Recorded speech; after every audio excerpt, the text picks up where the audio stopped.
All right, now, everybody. Quiet, listen to me. We're going to start a show. Now, some of you people have been with me before. You know it's going to be a tough grind, but we're going to have a show.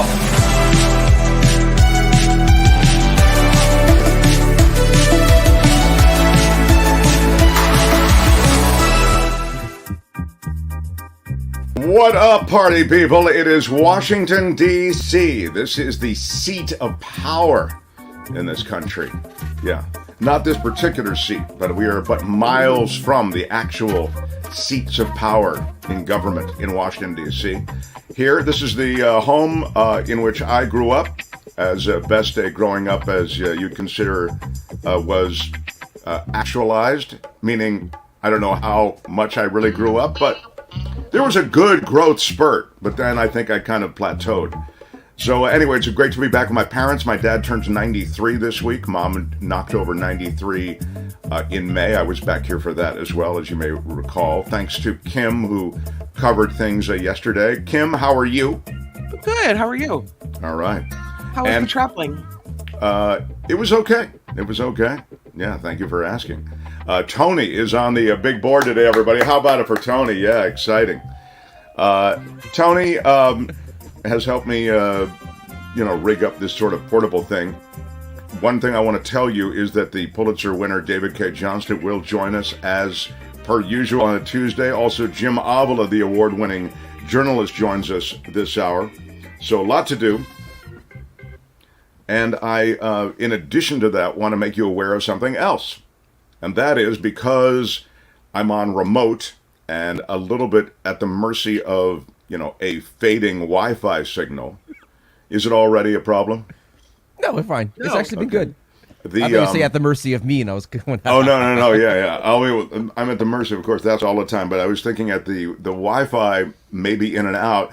You should be able to hear me the whole time, but if you're watching, it may lock up at times, or it may pixelate a little bit, just to warn you ahead of time. Shouldn't be an issue, beyond that, but just to make you aware of it. A lot going on, and I wanted to see if there's any old business I need to attend to before I get to the new business.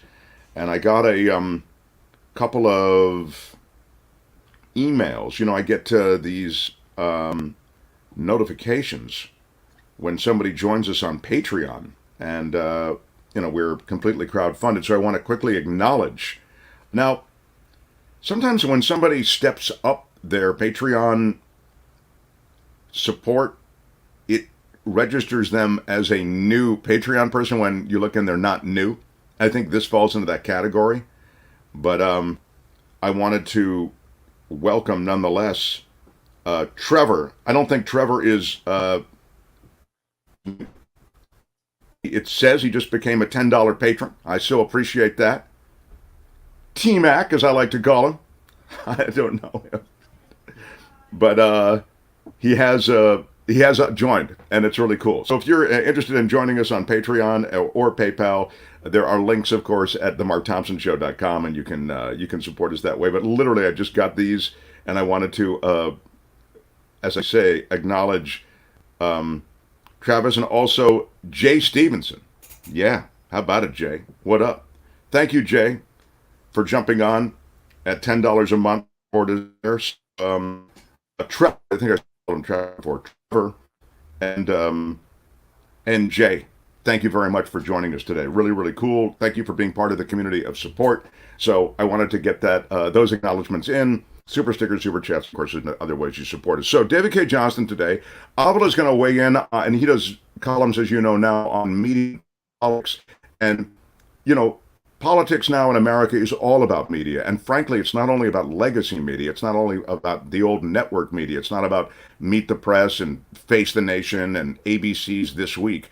It's about the way media on other platforms, like the one you're watching, YouTube, spin stories and digest stories for the audience. And with the siloing of media and with the increased way in which essentially there is preaching to the converted, there are fewer and fewer places to get neutrality in any of the dynamics that involve interviews with presidential candidates, etc. Avila actually has some creative ways in which that can be tackled in some of the mainstream media. So we'll talk to him about that, and also in alternative media as well. So we'll get to Jim, and that'll happen just after Kim's news, bottom of the hour. Big breaking. Let's get started. See what say that would be a pause, and you can hit the stinger. But remember how we discussed it in rehearsal? No.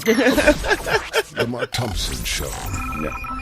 We still have a long way to go in that area. UPS and Teamsters have reached a labor deal, potentially avoiding what would have been a crippling strike, as you know. They've reached a tentative deal on a new contract. UPS has put $30 billion in new money on the table as a direct result of these negotiations, says Teamsters President Sean O'Brien.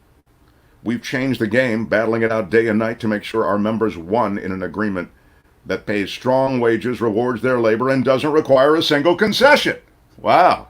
Talk about a Teamster president who is really taking a victory lap. I'm telling you. We didn't give up anything. We got what we wanted in your face. The deal comes the American. Yeah, I mean, that's essentially what he's saying, Kim. Yeah. He just cleaned it up a little bit. I'm glad they made a deal. That would have been a really ugly strike. Well, they would have looked good in the brown shorts. They But always do. aside from that, I mean, picketers they always look good, those UPSers. So it would have been a good-looking strike. But you're right, it would have been a messy strike from the standpoint of, from business standpoint and enterprises nationwide. This deal comes as American labor has grown increasingly energized and empowered. We've talked about it on this show. Labor's having a moment in America. There are aspects of the labor movement in America right now that I would suggest are 2 steps forward, 1 step back. For example, Starbucks increasingly unionizing worldwide on one level. I'm just talking about America right now. The unionization at Starbucks stores, as you're aware, is generally and has been accompanied by the closure of those stores in some instances. So even as it is true, labor is having a moment, and there's an ongoing massive strike in Hollywood at the moment that should redefine the industry around Hollywood when it's all said and done. There is both progress made on the part of labor, I'd suggest, but there's a brutality about that process as well, meaning, in the case of the Starbucks example, retail establishments are ready to close rather than make concessions to labor. So we can talk about how the American labor movement is increasingly energized and empowered, but at the same time, I think we have to acknowledge the fact that on the business side, management has sometimes taken some pretty aggressive moves to prevent labor from their collective bargaining that's associated with unionizing. So, this is now being pitched as a win-win agreement, and I'm sure it is a win-win on some level. Otherwise, it wouldn't have gotten done. But the Teamsters are claiming it as big news and a big victory for them. Tony, now you could hit another stinger if you wanted to. This is how we would work it. You'll have this by the end of the... Mark Thompson Show. There you go. Very well done. And now to, I think, another huge story let me give you a huge story that's kind of surprising. It's not related to politics. It's about LeBron James's son. LeBron James's son was taken off the USC workout court and rushed to a hospital after he suffered a cardiac arrest. Bronny, Oh, no. yeah, Bronny suffered a cardiac arrest. Medical staff was able to treat Bronny and take him to the hospital. I'm reading a quote. He is now in stable condition. He's no longer in ICU.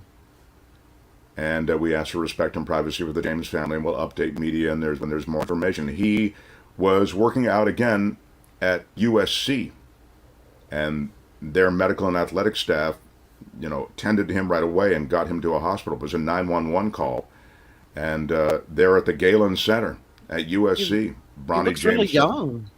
Yeah, I mean, he's a college student, right? Yeah, I mean, that's a surprise. And I wonder if that then precludes him from going on to have some type of career and follow in his dad's footsteps. Well, this certainly is, you think about the incidents, and this is Googleable, of basketball players and professional athletes who it's revealed have some kind of heart arrhythmia or some sort of more serious heart complication that makes their participation in organized sports more difficult. Of course, the case of the Buffalo Bill, who suffered that cardiac incident as a result of a fairly, relative to the other violent blows in football, what would have been considered a fairly mild bit of contact, So I think you're right. I wonder to what extent and how he'll be able to continue, or maybe it'll be just a situation that has to be monitored. People do perfectly well, even as athletes, just monitoring a heart situation. So, Sad. Sad is right. Yeah. No one likes to see anyone endure that kind of thing. Now, let's just try it again to see how we do it. Now you'd hit another stinger. The Mark Thompson Show. I'm going to get Tony to learn the rhythm of this show if we have to learn it out loud. By the way, Tony just got back from Comic-Con. How was Comic-Con? Yes. It was, it was wonderful. Now, this year in Comic-Con, a lot of the stars aren't there. Well, what was the consistency? The studios aren't there because of the strike. Yeah, what was the consistency? There wasn't Hollywood at all. There was no Hollywood because everyone was. You couldn't be there promoting stuff because of the strike. It was work. For any actors that go there and stuff like that. And it was really nice without them. Oh, we don't need you, A-listers. No, it was great. It was packed. It was packed. Wow, you see, no one was put off by the fact that they weren't going to be there, huh? Honestly, I think it's the same people that always went into Hall H, for the big panels and stuff like that. Yeah. Are your P1s, the guys that are going to spend the money. Sure. Well, now they're like, well, I don't have anywhere to sit for the next 12 hours. I guess I'll go inside and spend money. And they just went. Artist Alley was packed, and they were selling out. And we could hear a couple of the, a few of the vendors were just like, we sold out. This is the best year we've had in forever. And just hearing them talk about that. So, yeah. That's really cool, man. I will say, San Diego's gotten scary. It's just getting scary. To the con. Oh, you're saying that some of the same things that have afflicted Los homeless stuff Angeles and San Francisco? Yeah. Ooh. Yeah, it's the worst I've ever, in 20 years, this is the worst I've ever seen. That's interesting. That really is Because I've been going to Comic-Con since 2001. Right. Is it crime or homeless encampments Homeless. or what? It's just rows and just entire streets are just okay, I'm rather going to walk where the cars are because I think that's safer. At least dressed as Spider-Man, no one's going to mess with you. That's the good news. But I got toys, I got some shirts, I had fun. So the con itself, good stuff. That's really wild, because after I was sort of concerned that it was going to implode after the studios pulled out and stars pulled out. No one was sure. We're all, let's see what's going to happen, and it ended up being just a banner year for everyone on the floor. That's really wild. But some booths were kind of empty, and some and like I said, Artist Alley was blown up, Small Press was blowing up, but the Star Wars booth, no one was in there. So that's wild. Really, at least when I was walking by, it was just there's that, So hey, here's where the brands are. Here's a super sticker from Jennifer Arnold. $10. She says, "Solidarity forever." I think this is a super chat, actually. "Solidarity forever from a union thug. AFG Local 2547. Yeah, honestly, solidarity is what the union movement needs, and it's always what the union movement has had.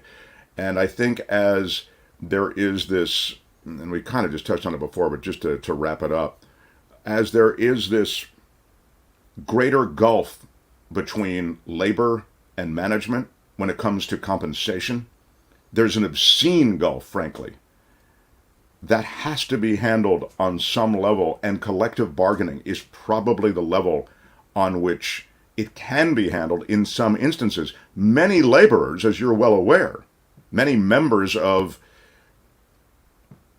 what we'd consider labor occupations, those who have jobs that are not management, they're labor, just to kind of use those labels, they don't have the option of collective bargaining.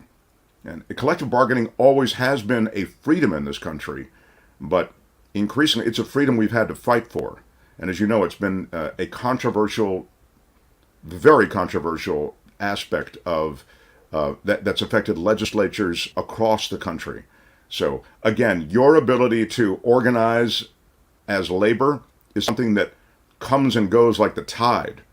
Right now, there is an empowerment, as I was saying, but there's also blowback from management. Never more important, though, as that gulf, as I say, between compensation for management and compensation for rank and file laborers, how that that gulf has never been bigger. Calvin Wong, I just want to acknowledge these as they come in. Thank you. He is the shadow producer of this show. Hey. He sends us all this content. He's right on top of it. Calvin Wong doesn't sleep, Tony. You know, you have 5 jobs, but you still have to sleep like 3 hours a day. Calvin never sleeps. Yeah. Must be nice. Use baseball signals to Tony for using stingers. Yes, this is good. Everybody can play the how do we get Tony to be on top of the stinger game.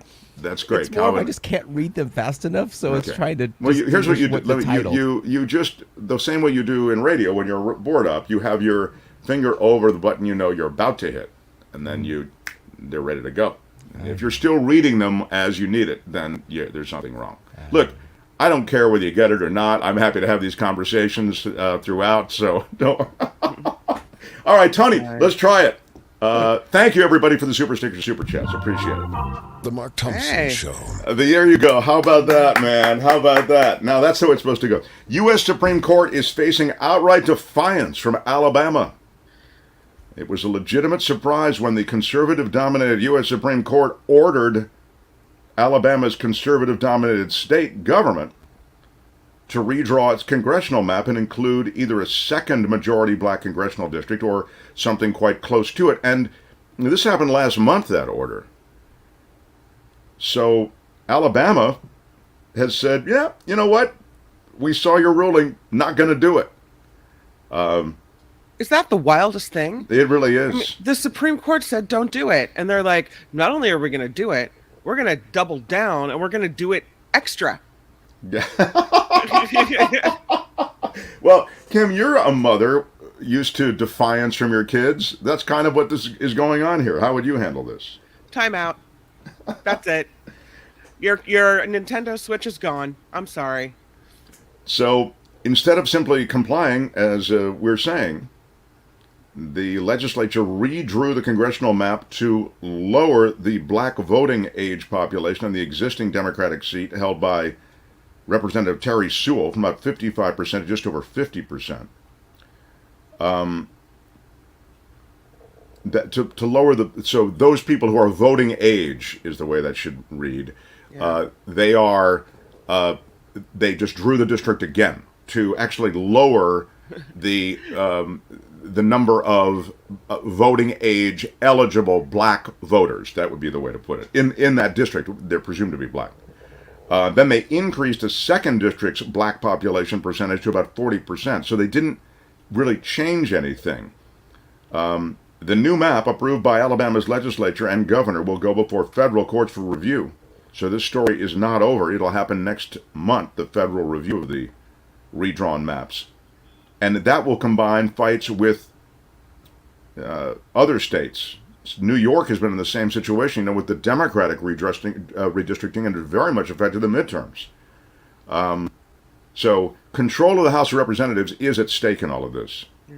And they're going to, I guess they're going to try to litigate further this ruling on the part of the Supreme Court. Isn't that what's going to happen, Kim?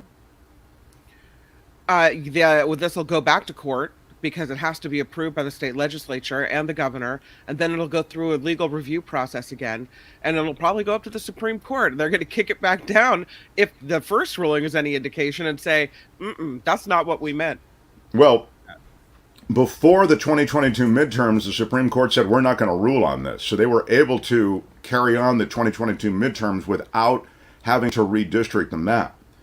Now, after those 2022 midterms, I've just told you, the Supreme Court, conservative as they are, said you got to redraw these maps. I mean, and how bad does it have to be if a very conservative Supreme Court was like, yeah. that's even too racist for us.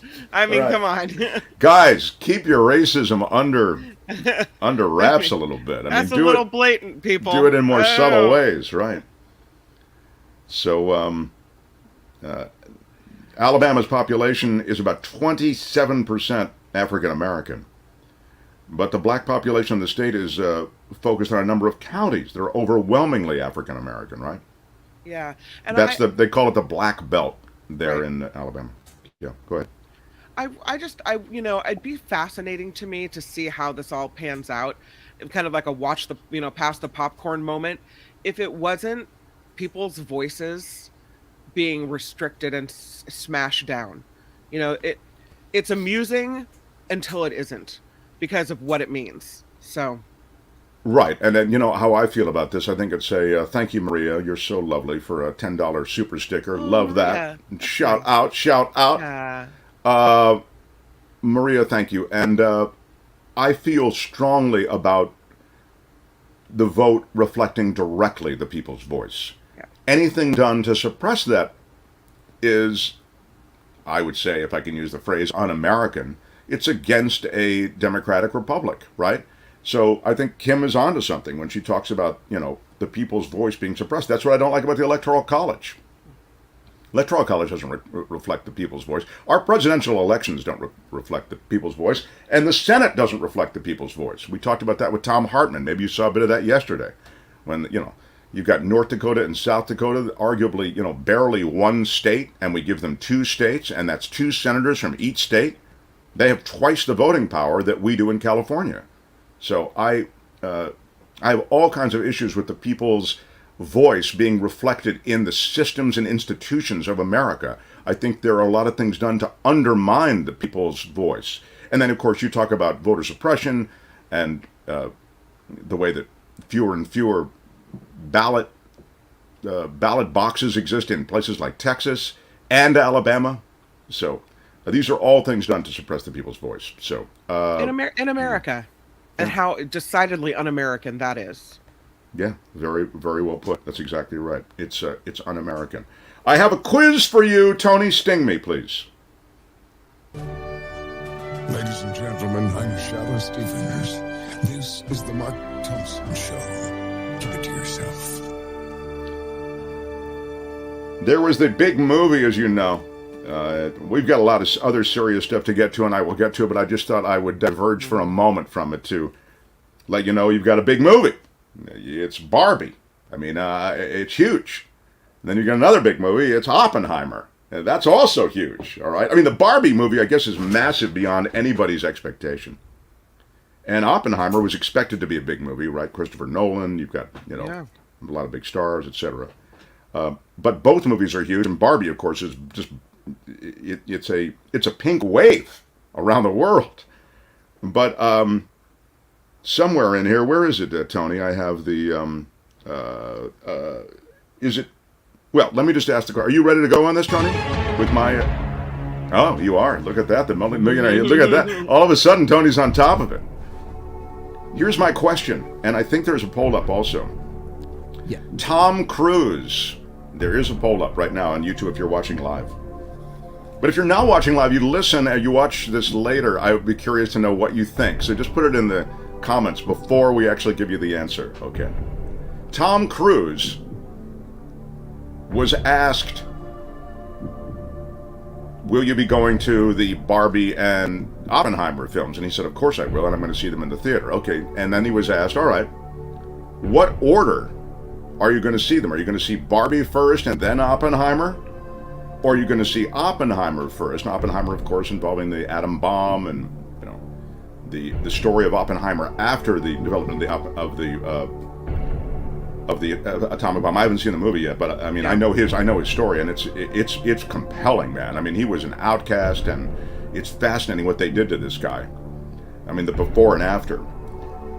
And then Barbie, and I'm sure it's fascinating what they did to Barbie before and after. I don't know, but I do know that Tom Cruise is going to see both of them. The question is, what order do you see them in? Do you see that heavy movie, Oppenheimer, first, then Barbie? Or do you see the lighter movie, Barbie, first, then Oppenheimer? What order did Tom Cruise say he was going to see those films in? Which movie is he going to see first? Oppenheimer or Barbie? Which movie first? Tom Cruise, who has according to Spielberg, single-handedly brought the movie business back. I'm not giving in to peer pressure to watch Barbie, says Hugh in Japan. I am. All right? I had no interest in seeing Barbie, and now I really want to see it. My Barbies will lay in wait and attack if I don't go. Exactly. I get it. Watch a documentary, says Spencer. I get it, dude. I loved documentaries also. I just watched one 2 nights ago. But I'm asking you, Tom Cruise. Sandra, she gets it. Oppenheimer, then Barbie, says Sandra. I agree with Sandra. Cruise seems like a serious kind of, he'd gravitate that way first. Fascinating question. Are you drunk or something? It's a fun question, Buck. I'm drunk if you're drunk, Buck. I'm guessing Barbie first, says Debbie. Tom Cruise will see Barbie first, she's saying. Cruise will watch whatever Xenu tells him to watch, says Eric. All right. Let's show them the answer, please. This is what Cruise says he'll go see first. You're gonna watch Barbie or Oppenheimer first? Oh yeah. No. If you had to choose one, because there's a bit of a debate. No, what's great is you're gonna see both on the weekend. I think it's like, I haven't quite decided. It'll probably be like Oppenheimer first and then Barbie. I think it's like you want like Oppenheimer's going to be on a Friday. Do you know what I mean? And then you can go. I'll probably see it in the afternoon. You want that packed audience, and then I want to see Barbie right afterwards with a packed audience. So Friday is like, I used to plan my days where you start out early in the morning and you go to movies all day, and I like doing that. And I'd go from one cinema to the next, and I'm going to do that. So I'm going to see them both opening day. All right, there you go. Tom Cruise will see Oppenheimer first. Why is he blonde? I didn't think he was blonde, was he? Yeah. Tony, put it back up, please. Let's look at Tom Cruise now. Did you get rid of it, or can you still rally it? Give me one second. He didn't look blonde to make him. Yeah, he dyed his hair for some reason. Really? Well, dyeing his hair out. Maybe 60. he's hanging out on the beach. He's probably dyeing his hair. The guy's 60. I think he's 60, something like that. Tom Cruise is, he's got the dark hair with the piercing blue eyes. He looked like he was a little haggard beach bum scruffle there. Oh, really? On. Yeah. No, I didn't. I like that. I also like that he went to the cinema. He goes to the cinema. He's gray, is what Spencer said. Oh, is it gray? Oh, okay. Looks grayish, says. Eric says look gray. I'm Dora not ready says for look Tom gray. Cruise to have gray hair. I just don't. That doesn't work. I'm for sure me. Tom Cruise isn't ready for Tom Cruise to have gray hair. All right, here we go. You can see it again, and this is now. Please attention on his hair for a moment. It looks like I guess it's a little gray and lighter. You're right, gray. It's gray. Yeah. Wow, I thought I saw blonde. Maybe because I won't allow him to be that old, but that's wild. Yeah, he's great. I have to say this, and I know that dumping on Tom Cruise and Scientology and all that stuff. No, when Tom Cruise is old, that means the rest of us are old. Right? I do like Tom Cruise. I don't know. I know I'm not supposed to say that because he's like he's because of Scientology and all that stuff. Well, he's got his weird parts. Yeah, but he does seem. I like his sincere enthusiasm. It seems sincere. I'll tell you, if he's faking it, it's really hard to fake it like that all the time, right? And to see the stuff he does, like promoting the movies, like where he's like, "Thanks for coming to the movie," and he's like on a plane saying it. It's like, yeah, and he's famous for. He's famous for going into theaters where, for example, most recently Mission Impossible is playing, and he's there. He just goes in, ball cap, and then sometimes he'll stand up before the movie and he'll say, "Hey, thank you all for being here."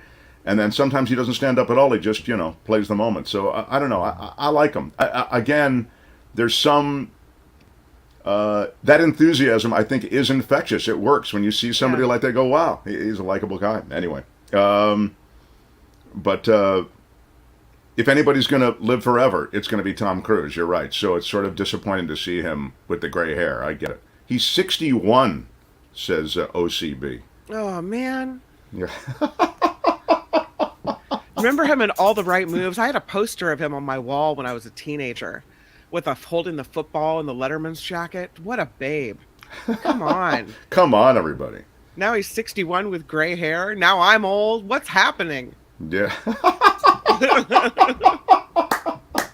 Well, you're not too old to do the news. Let's do some news, and we'll talk to Jim Avila on the other side.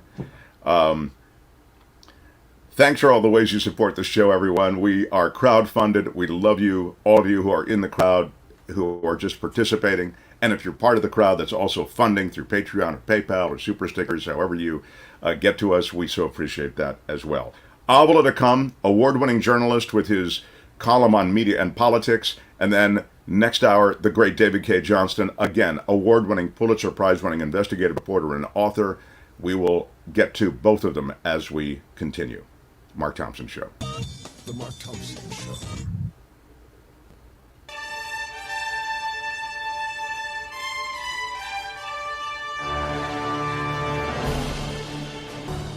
On the Mark Thompson Show, I'm Kim McAllister. Let's begin with UPS. Good morning, sir. How are you? I'm fine, Kim. How are you? How many packages do I get? Sorry about the strike. UPS? I was hoping if you had a strike going that you and I could spend some time getting to know each other. Yeah, that's a cute UPS driver. Hello. UPS and Teamsters are avoiding a strike. He will not have time for me after they reached a tentative agreement on a new labor contract. A strike by UPS workers would have been the largest in U.S. history. A ratification of the new 5-year deal could take about 3 weeks, but it looks like the deal is tentative and the strike averted. And so there you go. Your packages will keep arriving on your porch as planned. As Mark had mentioned, Lebrón James's son is now in stable condition, but this is after he suffered a cardiac arrest, and it happened during a basketball workout rather, at the University of Southern California yesterday. A family spokesperson told TMZ Sports that Bronny James is no longer in the ICU. He committed to play for USC basketball this fall, and he is still expected to do that. The grand jury overseeing evidence about former President Trump, let me get this picture off, my bad, I'm sorry. So the grand jury overseeing the evidence about former President Trump's alleged efforts to overturn the 2020 election is expected to reconvene today. Officials say the jury has been meeting on Tuesdays and Thursdays. Trump revealed last week he received a letter from the Justice Department informing him that he is a target of the investigation. Conservative Republicans calling for spending cuts below levels contained in the debt ceiling bill brokered by House Speaker McCarthy and the White House. Virginia Republican Bob Good told reporters today he wants to cut non-defense spending to pre-pandemic levels, arguing lawmakers failed Americans with the passage of the debt ceiling deal.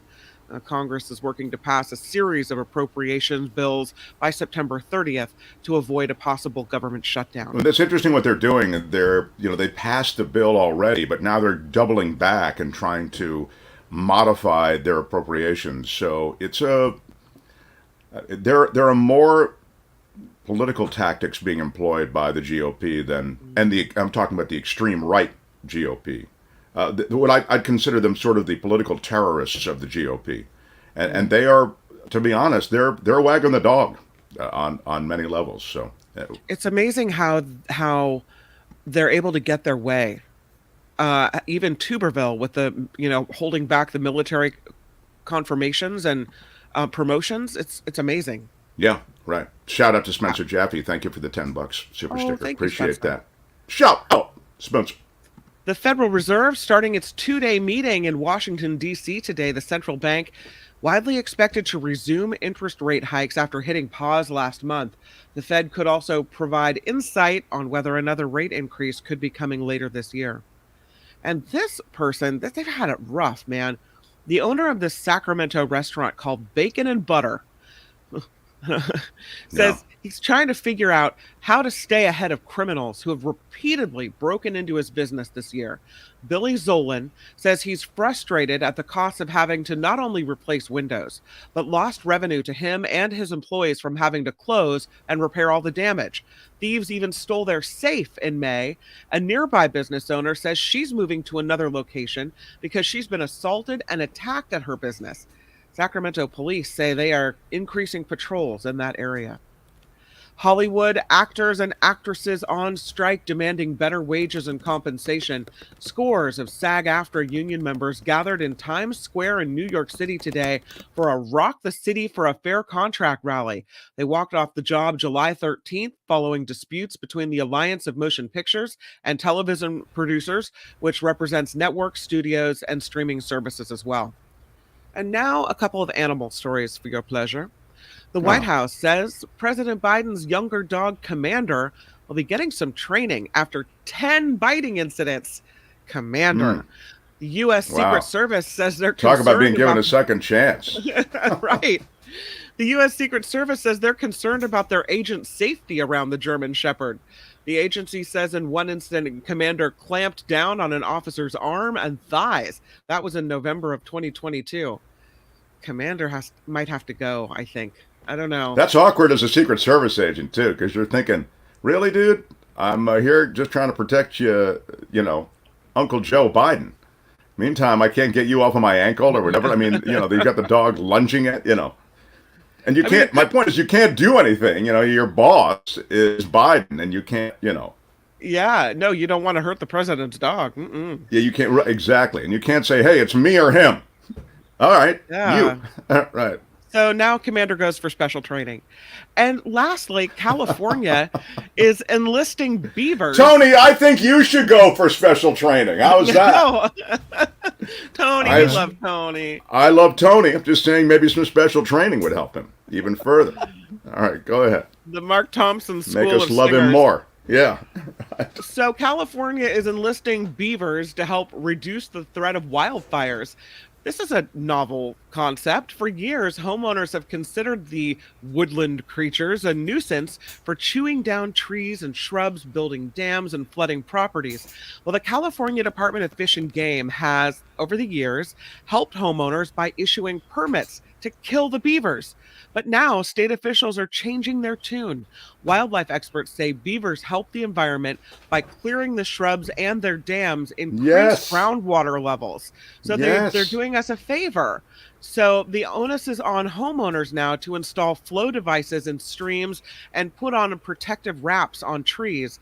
A pilot program has been launched as well that will relocate beavers that become a problem. Those nuisance beavers. Idea, but it just might work. All right. Yeah. The Mark Thompson Show is crowdfunded. That means we rely on you. You can find us at themarkthompsonshow.com. Got to put the "the" in.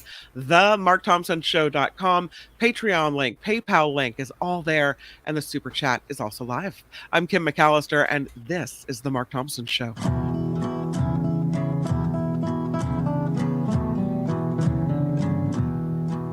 The Mark Thompson Show.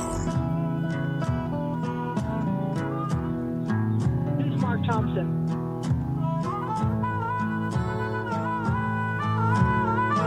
Hey, which one of you is Mark Thompson?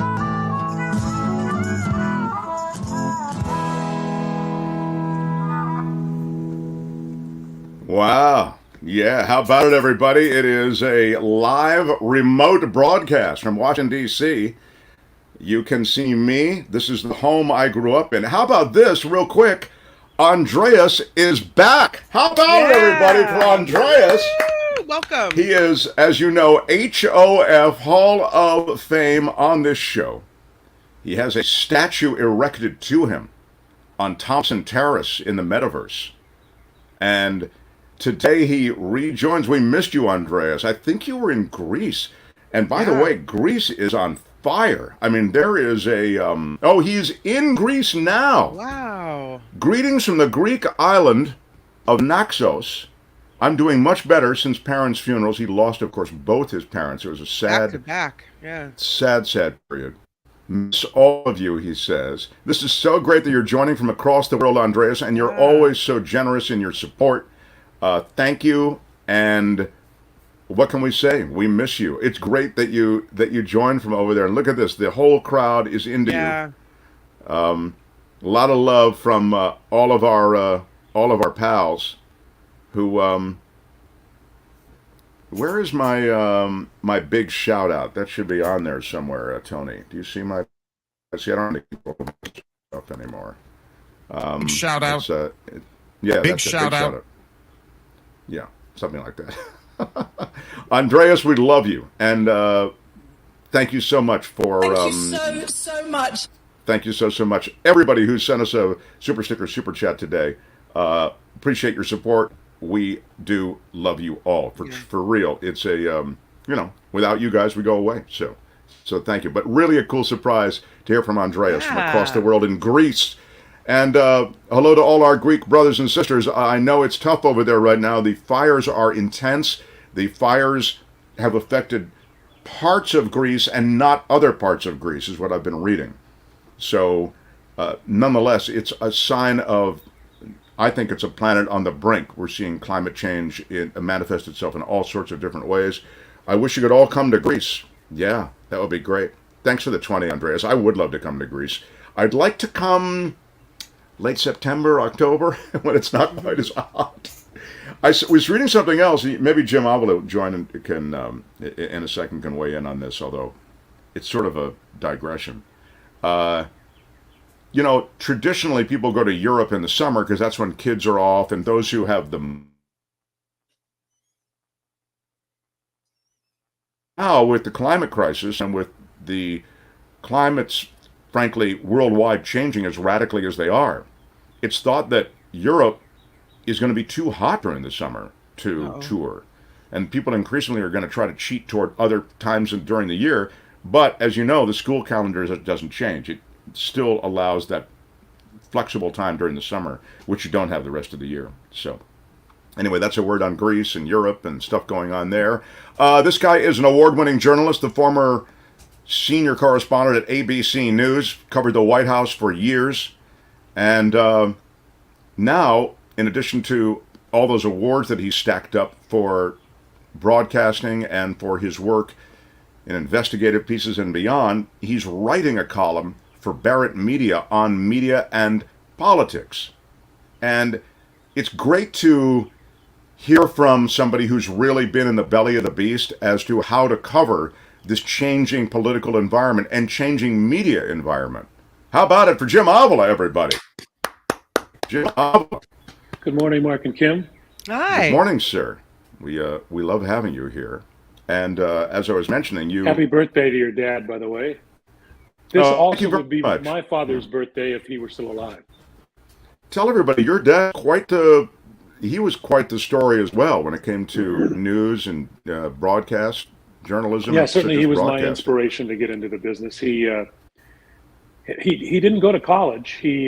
But at 18, 19 years old, I was about to be born, so he sent away to this Columbia Broadcasting School, sent in a couple tapes, got a job as a disc jockey in Texas at 19 years old. By the time he was 35, he became the vice president of CBS News on his own by having a library like the one behind you and reading every morning, self-educated, and really inspired me to get into the business. And we consumed news all the time, and we're one of those families that watch the evening news together every night. And so I grew up in it, went to work in his newsrooms as a news director around the country at KCBS Radio in San Francisco. I worked there in high school at the Chicago Tribune as a copy boy in high school. So I was always involved in it because of him. I want to get to your column, and just want to note, Kim, if you'll remind me, or Tony, Jim made me think of it. Case Radio, I was on with Brett on Friday, but how I got on and the circumstances around getting on, you must hear in the story that I will share in another hour, okay? But you have to remind me, after David Cay Johnston, I'll talk about that. But Jim made me think of it. Jim, I didn't know your dad. I knew your dad's association with KCBS Radio. I didn't know until you mentioned this the other day that he had never been to college. I mean, to ascend to the heights that he ran these broadcast facilities. It's amazing that he was able, without a degree, to just to scorch it. He did well. He's the one who actually turned KCBS from a music station to an all-news station as the program director. Wow. And invented pretty much the news wheel, news talk format across the country. He started it at all the Westinghouse stations at the time, which was KFWB in Los Angeles, KYW in Philadelphia, WINS in New York, and then went on to the CBS stations. Your dad started all that? God. Yeah, he was the programmer who began all that, all news radio. That's really something, man. That redefined the radio news landscape. You know, it used to be just they do news, 5 minutes of news, top of the hour, bottom of the hour. To have all news, wow! And KCBS continues dominant in San Francisco today. Your latest columns, conservative media constantly grasping at culture war straws, and you discuss the fact that they have to, because on the issues that really matter, because a lot of these cultural war issues are just absurdly obscure, on the things that really matter, they're losing, meaning there are actually improvements being made on things like the economy, etc. You can speak to this, but you talk about how the fact that conservative media is just dominated by things that don't really find any relevance to American life. Yeah, their serious issues have melted away. You know, the big one with big resonance was going to be inflation. Well, inflation is down to 4% now after being in double digits, so that kind of goes away. At the border, immigration, their favorite issue, it's now the lowest illegal flow of people across the border in 2 years. So that's kind of gone away. There was no big surge everybody was fearing. Now, I'm not in favor of some of the means that Biden is using to make that happen, but it has taken away the issue in large part from the Republicans. Other issues, crime. You know, they emphasize crime on, and it's an easy one to do. Look, in the Chronicle the other day, there was a huge article about some poor women in Oakland being slashed, about 4 of them, if I remember right, 4 senior citizen women. And I've got a friend who lives right off of Jack London Square, who's an older African-American woman. And she's scared to death because she read this, and that still resonates. But in fact, the facts are that crime is down 10% across the country. Serious violent crime, down. So there are facts to combat these anecdotal problems that there are. And I don't mean to dismiss them, because it is very serious when it happens in your neighborhood. And it is frightening that it's happening as much as it is.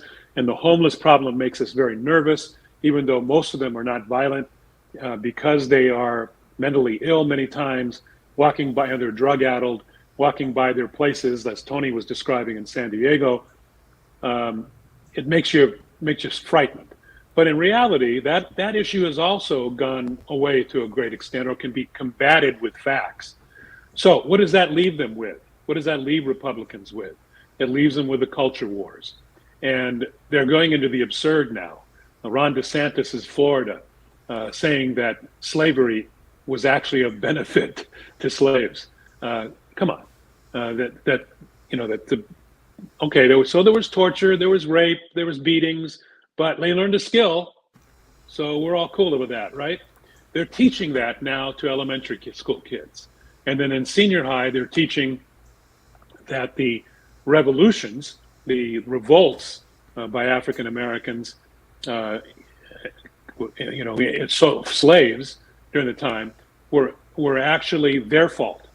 And they're the reason for the violence.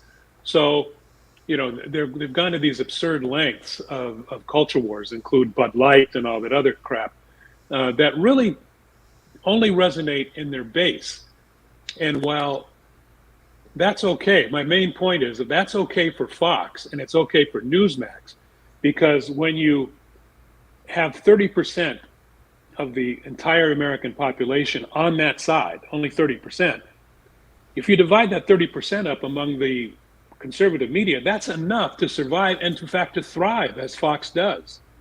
But if you divide that 30% among 2 candidates, which is pretty much what we have, yes, we have some fringe candidates, but among the 2 candidates, 30% is not going to get you anywhere. And in fact, it's going to get you a landslide for your opponent. And that's the problem that they're having. They cannot appeal to the independent and, if there are any left, the moderate Republicans. And without being able to appeal to them, they're in big trouble. There's a huge article, opinion article today in the Washington Post by Greg Sargent, and I recommend it to you, about how the young voting population is even more skewed to the Democrats and to progressives. That because they've grown up in a world where climate has become dominant in their lives, where gun violence is dominant in their lives, they are over progressive, where abortion is now being, the right to an abortion is being taken away. 70% of young people believe in abortion at almost every level of pregnancy. And those numbers are growing. The number of voters in 2022, women and young people saved the Democratic Party. And if the Republicans don't figure a way to reach out, they're going to really destroy the Republican Party. The only hope the Republicans have, and we're seeing that in places like Alabama, which you were just talking about, is by restricting who can vote. And so that's where their effort is, because they know they can't appeal to the young demographic. Well, they've said it really, they've been pretty upfront, I think, in recent years. Trump referenced it famously, the fact that if everybody votes, we're going to lose type thing.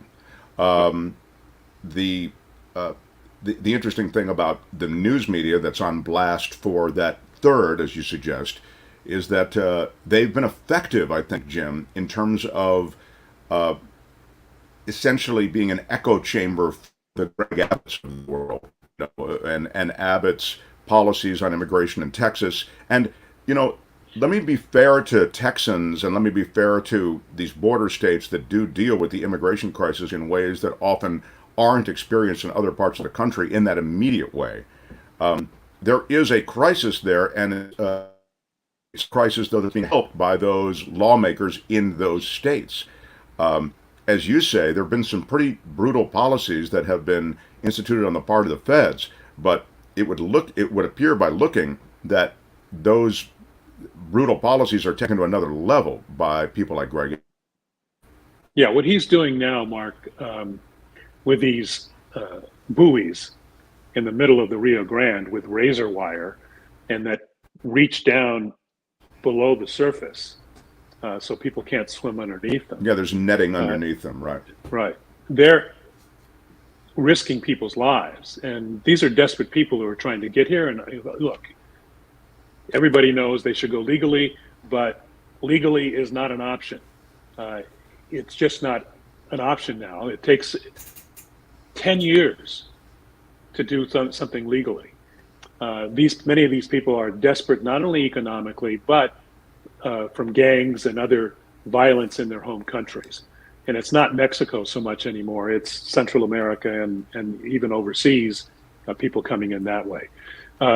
Total reform is needed with the immigration policies, but the Republicans don't want that to happen. They claim that there's an issue and that it's just enforcement. But if there was, the last time when they tried this was 2015, when there was bipartisan immigration reform proposed, and the Tea Party sunk it. So there needs to be a total revamping of the immigration system, and then that's the only thing that will. We need more judges on the border. We need judges to hear these asylum cases in a timely fashion. You need more enforcement, more border patrol people. You need a pathway to citizenship. Once they get here and they perform our tasks, do all the things that we don't want to do. Sure. In the South right now, they're suffering labor shortages in the fields. In Florida, fruit is rotting on the ground because they don't have people to pick the fruit. If our restaurant industry would close down if it wasn't for undocumented workers.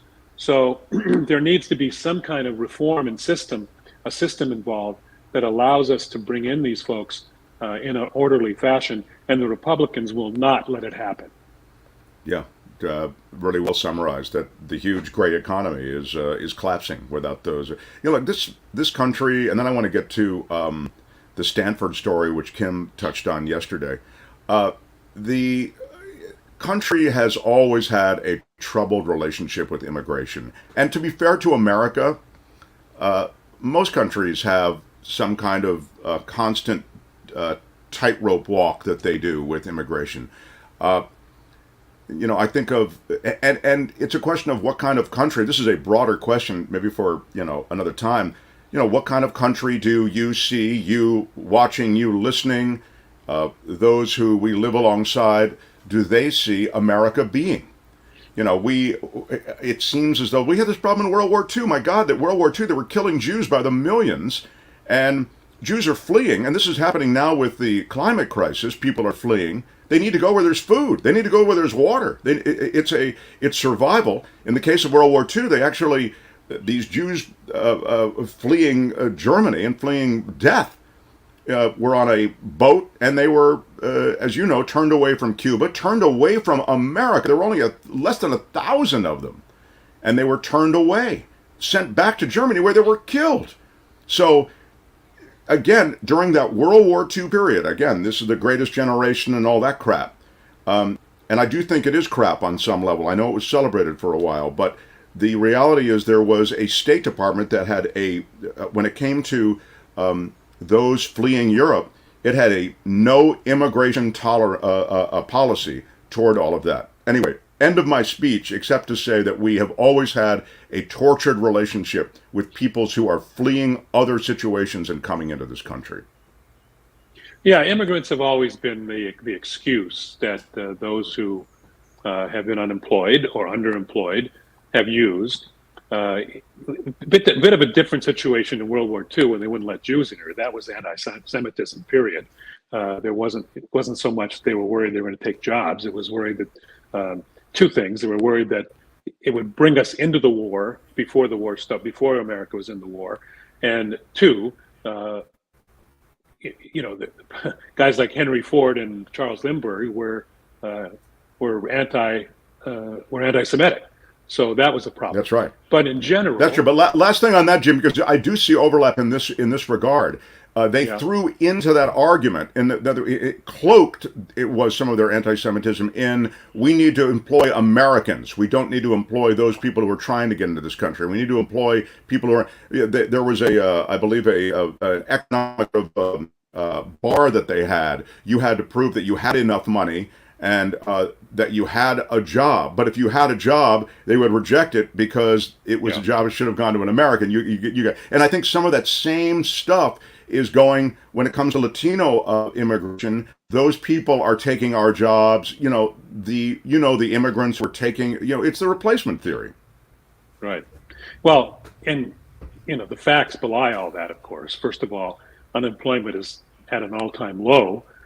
So. If people want a job, pretty much they can find a job. And secondly, the jobs that the Latinos are taking or the immigrants are taking are not jobs that most Americans, white or black, really want to have. Working in those meat plants, doing redundant cutting of chicken over and over again till your arms can't hold the pencil is not a glamour job that anybody is really trying to get. So those are pretty much bogus arguments. The replacement theory is really, it's really not there. It's in many cases, in most cases, I believe it's racism. So the greatest generation included those born between 1900 and 1925, many of whom fought in World War II. What's Mark's issue with those people? My issue is not with those people fighting. Obviously, that was his supreme sacrifice. My issue is you call them the greatest generation. That is, kind of what we like to do. This is the greatest, greatest generation. I will give you. They did great things, and they valued it seems, a lot of American ideals. But when you got back from World War II, Randy, you came back to a country where blacks used different water fountains than whites. You cannot tell me that that was the greatest generation, a generation of sick prejudice and bigotry. So don't tell me about how that's what I'm talking about. I don't want to get the whole thing. Randy is a valued member of our community, but he does like to ask questions like that, which I appreciate. But Jim, I was simply trying to make the point that America was sick, and the sickness was because of its people and prejudice. So I don't think you can just focus on the fact that they fought in battle. So yeah, and when people, when the MAGAs say "Make America Great Again," they're often referring back to the 50s when whites were in total control, and when blacks had virtually no rights and were living under Jim Crow, and had this discrimination was rampant, and so yes, there were some great things about that generation. They did stand up and fight, but they also were privileged beyond belief. Yeah, I mean they did respond to the obligation, and you saw a lot of people who from all economic levels serve in World War II and serve admirably. That was the great part of that generation. The other stuff to which we referred, I think, was more trouble. In my last couple of moments here, what's my situation with time, Tony? Am I okay? Do I have David Cay Johnston waiting? Yeah, I do. David's so I've got to wrap up. All right, so I want to recommend Jim's piece again on media and politics. It's in Barrett News Media. There it is. Conservative media constantly grasping at culture war straws. Ain't it true? Ain't it true? It'll be interesting to see how this all plays out in the coming election. We'll talk to you Friday. Thank you so much. Thanks a lot. Take care. Bye, Kim. Yeah. Jim Avila. Right on, Jim. Sting me, and then we will do our, I think, our introduction of David Cay Johnston. Kim will update news bottom of the hour. You have a sting for me, Tony? No? The Mark Thompson Show. If you're just joining us, smash the like button like a boss. Thumbs up. It's helpful in this YouTube universe. We took this entire radio show. We took everybody, moved it to YouTube. We've had really great success from the community of listeners and now beyond. And we appreciate it. And in this new universe in which we find ourselves, thumbs up are really important, and sharing the show is important. So if you're on Facebook and you can share a link to the show, that's really great. And of course, watching us right now or whenever you watch us, hit us with a thumbs up. This guy is, as you know, one of the great pleasures I have every week. Yeah, he is. He's a brilliant guy. He's written extensively on Trump, I think 3 different books on Donald Trump. I've read all of them, and they are, as I've told you, needle drop them, and you'll just get a great story about the world of Donald Trump, his upbringing, his business dealings. But beyond that, when taxes and evading taxes and the wealthy and all the ways in which the wealthy work this system, David has written extensively on that. He's a Pulitzer Prize winner and longtime investigative journalist, co-founder of DCReport.org. How about it for David Cay Johnston, everybody? Yeah. Hello, Mark. It is nice to see you, sir. Hello. David, I wonder how you see the ticking of this legal time bomb that is around more Trump charges, and now with the surrendering of documents related to J6 in these Trump cases that, again, are part of the drumbeat from our legal system that seems to be closing in on Donald Trump. I wonder how you can just put the face of reality on all of this for us. Well, Trump's going to find his time more and more occupied by these multiple cases. Now, the civil cases, like the E. Jean Carroll rape case on the first case, the second one went to trial before the first one. He doesn't have to attend that. It's a civil proceeding. But each of the criminal proceedings, so far we have 2. It's likely we will have 2 more. He is required by law to attend every single second of the proceedings. And well, the judge he appointed in Florida, Eileen Cannon, may end up giving him delay after delay. That's not likely to happen in the expected indictment over his effort to overthrow the government, which will be tried in Washington, D.C. And it's not likely with the state of Georgia, where Fani Willis is bringing the same sort of charge. So he's going to have a very complicated life while he's running for president. As of now, Mark, I think he's still the presumed Republican nominee, but it's a year until the Republican convention, and a lot of things can happen between now and then. That's interesting. And, yeah. I want to say one thing about Randy, who sent in the email we responded to. On this date in 1946, a decorated American soldier, his pregnant wife, and another couple were lynched in Alabama. The lynch mob, recognizing that the one of the women was able to identify who they were, killed them as well. So, the Greatest Generation, a lot of people from the war felt very differently about things having been in Europe, black and white, but the dominant culture, especially in the South, was one of oppression and murderous oppression. So that wasn't great. Not by any stretch. Thank you. As usual, you put an even more specific face on it than I did. And it's funny, I understand the desire that we all have, especially now, for values and ethics and those things that, point toward the right way to be. And even in our politicians who seem to be absolutely running roughshod over that. I'm talking about high profile, just incendiary legislative moves. But I think when we gloss over a lot of what you've just talked about, when we kind of look back and think back to, as usual, we just romanticize it. And I think I think the Greatest Generation title really was part, I think, of varnishing of that. I think, to be fair, I think it was Tom Brokaw who wrote a book called The Greatest Generation, or someone like that. I think he was trying to showcase the sacrifice made by that generation in large measure. But that's exactly what Brokaw did. And the last chapter in his book is about one of my mentors, Ed Guthman, a great journalist who was a ranger in World War II, woke up on the morning of his 25th birthday, 25 or 30 miles on the wrong side of the line in a tree, and decided that if he could survive this, he could do anything. And he went on to win a Pulitzer Prize and be one of the greatest editors of all time.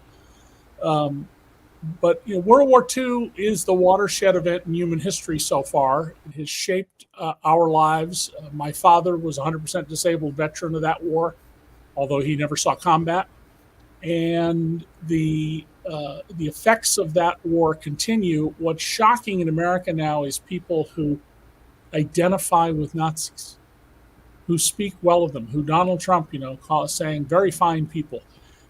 It is just extraordinary to see how many people have completely lost any sense of morality or decency by embracing the ideology of Adolf Hitler. Yeah, that morality and decency thing, I guess that's also what I was talking about. We long for it now, and we seem to be drifting farther from it. This Bernard Kerik, who worked with Rudy Giuliani. Kerik wasn't he like police commissioner in New York? Kerik was the corrections commissioner who oversaw Rikers Island and the other jails. He was then made police commissioner. He was corrupt as hell, and he went to prison. And he's apparently turned over an enormous trove of documentation. Exactly what's going on there, of course, we don't know yet, but we do know a couple of things. Kerik absolutely does not want to go back to prison. And Rudy Giuliani has been talking to the prosecutors, presumably in hopes of himself avoiding the prison for which he is so richly qualified. And so when you see something like that, you think, again, the walls are closing in? Or in other words, the constellation of elements here just suggests that, as you've said, it's going to be a long season for Trump. Yeah, I mean, it's unfortunate that the Justice Department was so slow. Merrick Garland was so slow to appoint Jack Smith. But the system is now moving in the direction it needs to be moving. You can expect that Trump's poll numbers may go up each time he gets indicted. He's going to scream that it's piling on. My view of that is, if you get in a car and rob banks across 5 states, you don't get the right to complain about being prosecuted in 5 different jurisdictions. Let me ask you then a kind of jetliner question related to that. You mentioned the slowness with which Garland was appointing Jack Smith. And as you know, those who feel, hey, look, there's injustice here. Trump was guilty of so many things, from lining his own pockets with the hotel in Washington essentially being just a pay-to-play type maneuver, to the way in which he brought his family in and they were able to exploit their access. Ivanka, then Jared with the $2 billion deal when he got out. But there was stuff going on during the administration as well. His government service time, if you will, with Trump was troubled, and the administration was populated with all of these corrupt people, and so many of them resigned. They resigned at Interior, they resigned at EPA because of corruption.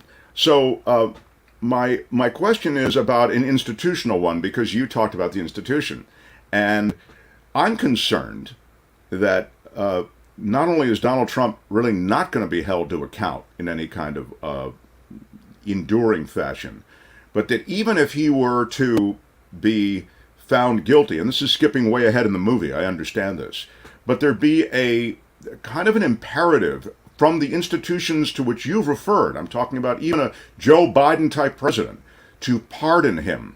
I'm saddened by what I see as these institutions of Washington being so stubborn that they could actually let this guy get away with this.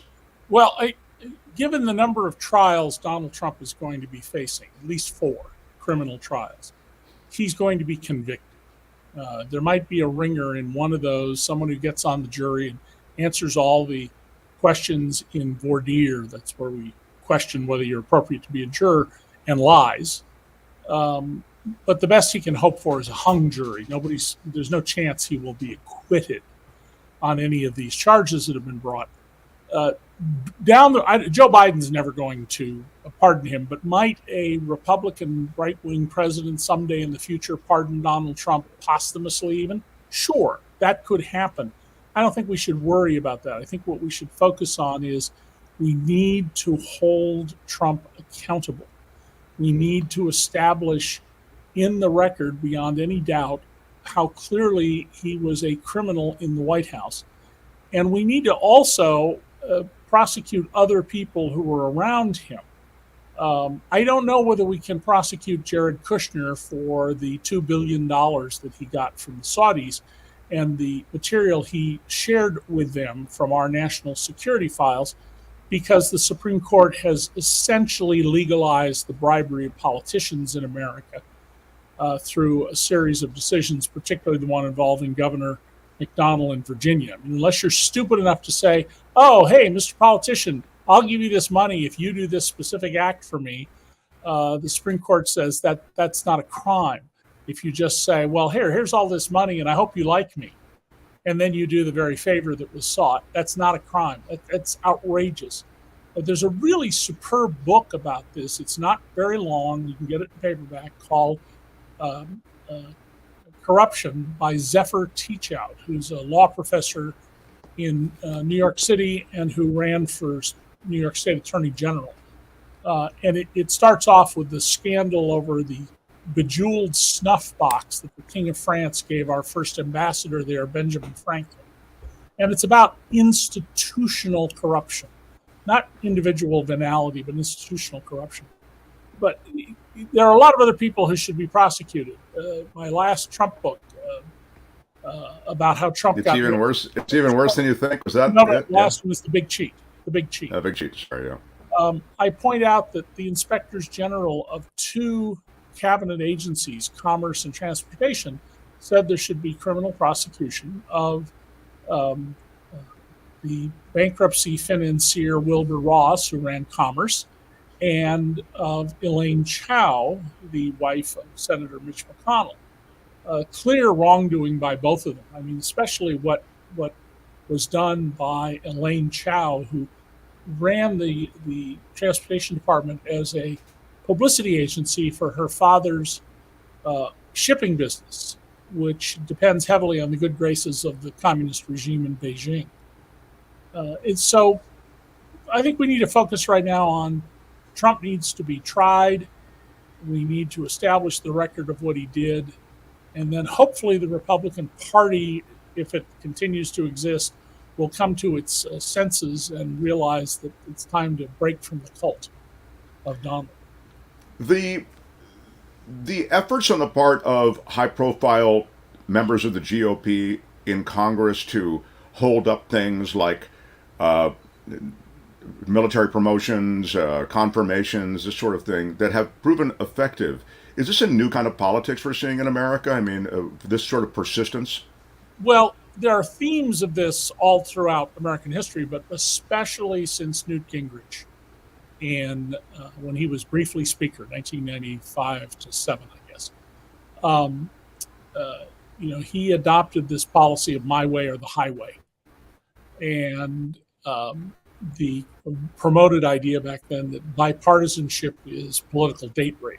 Bipartisanship is what makes politics work. You find compromise and work with one another. And this is just obstructionism by people who don't have a majority, don't know how to get a majority, and don't know how to govern. And for Tommy Tuberville, the former Alabama football coach, to hold up every military promotion in the country without anybody else in the Republican Party raising Cain about this is just extraordinary. I mean, after all, who is it who wants to defund law enforcement, especially the IRS, the SEC, and destroy the FBI? The supposed party of law and order. The effort to make government become deeply involved in people's sex lives. There's a very funny political ad on YouTube you can find where a couple are in bed and making out, and all of a sudden their congressman appears and explains he's there to make sure they don't use any contraceptives. It is it's a hilariously done but very effective sort of ad. The Republican Party, Mark, is it's dying in front of us because it's become a cult. Well, there are certainly large chunks of the GOP that see it just the way you do, that see it just the way it clearly is, which is that there is this cult. There's a cult of personality around Trump. There's a cult of fear, I think, when it comes to insulting Donald Trump or saying anything that runs afoul of Donald Trump, for being bullied on social media. And so they all, walk on eggshells, and the minute they're off the eggshells, they talk about, how horrible he is. Right. In private, they say things totally different than they do in public because they don't have any courage, and they know that in a primary, they will get voted out if they speak up. And the answer to all of this lies in the ballot box. If the Democrats don't get out the vote and they don't take over the House, despite a very tough calendar, take the Senate and keep the Senate and keep the White House, it's their own damn fault because all the stars are aligned for them. They just have to turn out the vote. That's all they have to do. Is turn out the vote. That's why there are all these voter suppression efforts underway. Last question for you, David Cay Johnston, is about is there anything instructive, and you'll forgive me for this question, is there anything instructive in the obstructionist way in which Tuberville or this minority party has blocked the agenda of Democrats? I mean, I think the Democrats played along with the last administration in terms of following the rules and the customs of Washington. This new administration, the Biden administration, hasn't seen that cooperation from the GOP. Is there anything instructive in looking at that GOP move in this administration that Democrats may adopt in the future? I think it would be better if the Democrats do not behave like the Republicans. Michelle Obama is right. When they go low, we go higher. It's painful and it's slow, but the answer that is get enough senators who are Democrats or Republicans with some spine and appreciation of the country's issues, and we can move things along. I think it'd be a terrible mistake to just drop into the we don't care about facts, gunslinger, we don't care who gets injured approach that the Republican leadership has taken, because that just degrades our democracy. And then underneath all of this, we really need to get back to seriously teaching ethics, the Constitution, and an honest history of the United States in schools, so that people who are now children, when they become voters, are better informed. You know, it's funny, we've evolved past so many awful things that this country has done, and so many awful philosophies that underpinned a lot of the way the country was constructed. And yet now we're trying to, so we've evolved past it. We've done well. It's taken a while. But to try to dry clean history, you made me think of it when you said teaching the history, and you see how it's being dry cleaned in all of these states, generally red states, that just don't want to deal with the realities of this nation's history. It leaves me really questioning, if we can evolve further, if there's a lack of honesty about our past. Well, the British are pretty honest about their history compared to ours. British school children are taught that the reason Anne Boleyn and the other women lost their heads was that the king wanted to marry somebody new and the church wouldn't let him unless he could accuse them of treason. I mean, imagine if this was the United States, we would be teaching our history that way. We're not, we need to grow up and be honest. Here's what happened. Here's what it means, and not come up with nonsense like being a slave was beneficial to you because you learned job skills. Yeah. So well put. Find David Cay Johnston across the world. The written word is everywhere. His books, I recommend. Yeah, I'd forgotten. The Big Cheat is a great book. The what was going on during the Trump administration. Terrific stuff, David. And of course, co-founder of DCReport.org. We love spending time with you. See you next week. Thanks. David Cay Johnston, everybody. Right on. The Mark Thompson Show. Yeah, thank you, everybody who's chimed in. I'll spend a brief second just trying to handle some comments and questions. Cooper says, Mark, yes, there were things very wrong with the country, but the greatest generation refers to the people who grew up in the Depression, put years of their lives on hold to fight overseas. Yeah, that's why I said their sacrifice was substantial, and I recognize that sacrifice as great. My dad included then worked to change the injustice they saw in the 1960s. So clearly your dad is worthy of the title greatness. What I'm suggesting is and I think I don't need to till the soil again. We talked about some of the other aspects of that period of time, which I feel sometimes get ignored as we wistfully look back at what was going on then. Yes, time of immense sacrifice, personal, professional, and so people like your father made tremendous sacrifices and were the best of that great generation. Jared Kushner is not a politician, gained $2 billion from the Saudi government because he is the son-in-law of Donald Trump, and for any other nefarious reasons.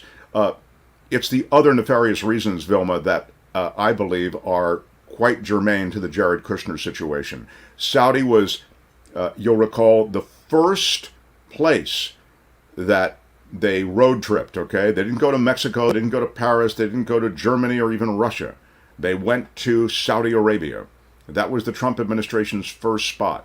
They viewed Saudi Arabia clearly, I think it was viewed as a pot of gold. And it was viewed as a pot of gold in a legitimate way because, indeed, the Saudis dumped a bunch of money on the Trump administration.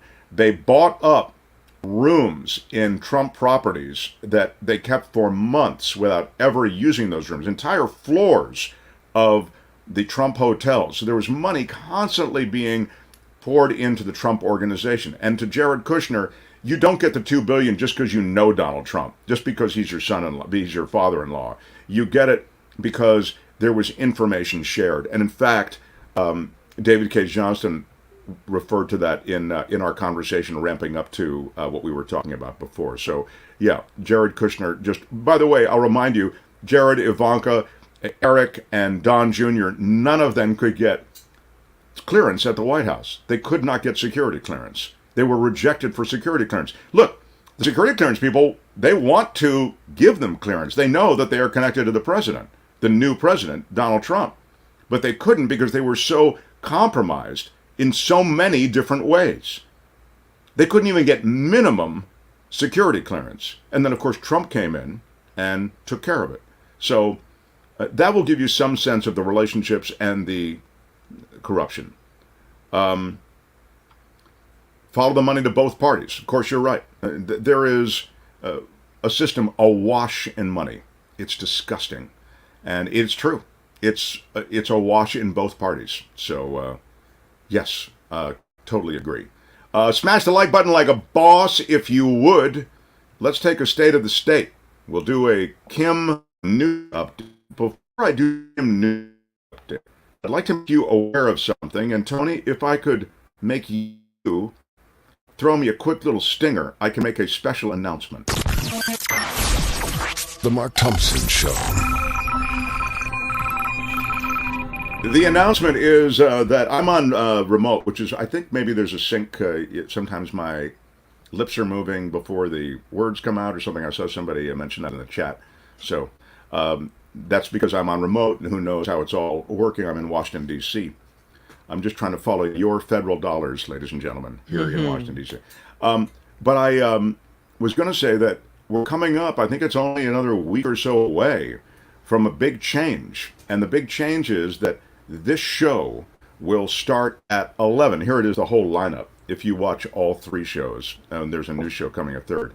But Nikki's show will air from 9 to 11. My show will air from 11 to 1 on Pacific time clock. So if you're, again, these are Pacific time. 9 to 11 is Nikki on her channel, the Nikki Maduro Show. Mine is 11 to 1 on the Mark Thompson Show channel. Again, instead of starting at 10 in the morning on the West Coast, we'll start at 11 in the morning on the West Coast. So Nikki will do her full 2 hours, and I'll come on at 11 on this channel, 11 to 1. Then, Kim is going to do a show, because shouldn't everybody have one? Why? Yes, good. The After Party Live, it's called. You can subscribe at the afterparty.live, and that'll be from 1 to 2. So after this show, and again, these are all Pacific times, Kim will start her show, the After Party Live. Now, you need to subscribe to that show so she can get it on the air if you can. Yeah, I'm at 620, and I need 1,000 subscribers in order to start on August 1st. So I really need everyone to just click subscribe to get me to that threshold, and I really appreciate it. Yeah, and it should be good. What are you going to be doing on the After Party? Well, it's the after party. I hope you're going to step up your game a little bit from this show. What are you trying to say? I don't know what you mean. You think you'll have the intros and you'll know what things are called in your new show? Yeah. Maybe. I don't know. We'll see. But it'll be a wrap up of all the things we talked about and some late breaking news and some fun stuff. So wait a minute. So it may be related to this show. You'll be talking about things that went on this show? If a conversation it heats up and ends too quickly and people still want to talk about it, we'll continue that conversation. I see. It's a conversation. I thought it was about me, and I got interested all of a sudden, but it's not really about me. You're welcome to join the After Party live. Okay, yeah. So it's the afterparty.live. Do subscribe to Kim to get her over the 1,000 threshold, but you'll make it. You're only a few hundred, I think 300 and change I hope short. So everybody, it's two clicks, one on the link, one on subscribe, and that's it. I'll put the link in the chat. Can we get it's so great that they have this lineup. I can tell it's nice that they have the new lineup. But can we just once again have something that's just related to this show? Why am I always connected to everybody else? Because you are. No one else is helping me in any way. All right, I'm out here swimming as hard as I can. So yes, this show will start at 11 on the West Coast, 11 to 1. But that's very cool, Kim. I'm actually very excited for your show. I've said this. All kidding aside, I've said. Every chance I get, I go, Kim, you should have your own show. You should have your own show. So I'm glad you'll actually have it. So 1 to 2, but she's got to get to that 1,000 subscriber. And there you go. Amy P. just subscribed. Yay. How about that? Thanks, Amy. And I'll Kim just subscribed. Right Karen just subscribed. Oh, that's so nice. Has Mark subscribed? Of course I subscribed. spark your ego show? Well, I certainly hope so. My God, I work very hard to make sure it shows. It'll be an hour of bashing Mark, says James. Oh, great. Well, I'm okay with that too. As long as you're talking about me, I'm perfectly happy. No. Only need 37 subscribers more is what. I have to get to 1,000, and I think I'm at 630. 371 subscribers more. Yeah, okay. It'll be, we have just a few days to do it. So if you everyone look, you doesn't just picked up here. William did, and Paulina did. So cool. You guys are awesome. Joanne. Yeah. 2 clicks. A clickety on the thing, a clickety on subscribe. Done. Yeah, there you go. Yeah. So you can follow Kim. All right. Kim's News next. Are you going to be doing news on your show like you do here, or it's going to be the whole thing? I don't think so. It's just late breaking news. Yeah. All right. Kim's News next, and I would like to share a story about doing an appearance on KCBS Radio with Brett Burkhardt. I did it on Friday, and I almost, even as I'm mentioning this, I don't know that I should tell this story. It involves some details that you'll find out are embarrassing. Oh my. I mean, really embarrassing, but I'll find a way to tell it, and I'll share it with you next. Smash the like button if you would for this show. Thumbs up, share this show on Facebook, on social media, wherever you are. Please share links to this show as we try to grow this audience as well. Kim's News and more. Mark Thompson Show. The Mark Thompson Show.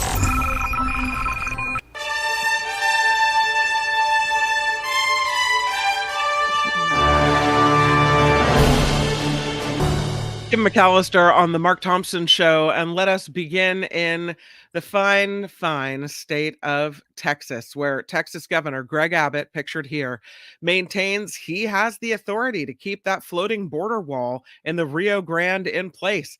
Yesterday, the Department of Justice filed suit against Texas over this floating wall, which is covered with razor wire. While the system of buoys floating near the town of Eagle Pass has the support of the Border Patrol Union, the DOJ claims Texas officials failed to request permission from the federal government before putting that barrier into place. The White House says President Biden and his son were never in business together. The statement from Press Secretary Karine Jean-Pierre yesterday came in response to allegations claiming a Ukrainian energy executive paid millions in bribes to Biden and his son during the president's time in the Obama administration.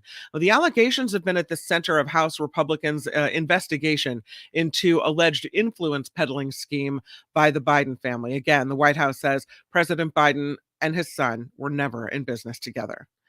Some goings on at Twitter. They tried to change the sign yesterday in San Francisco, but they had the crane out there so they could take off the Twitter and put up the X.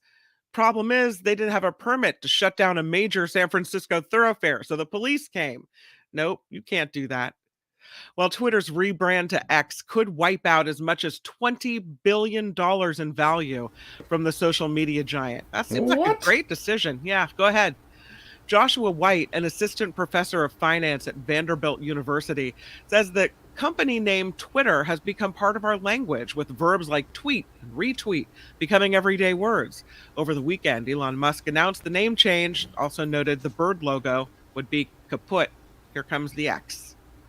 The body of here's former President Obama's pad on Martha's Vineyard.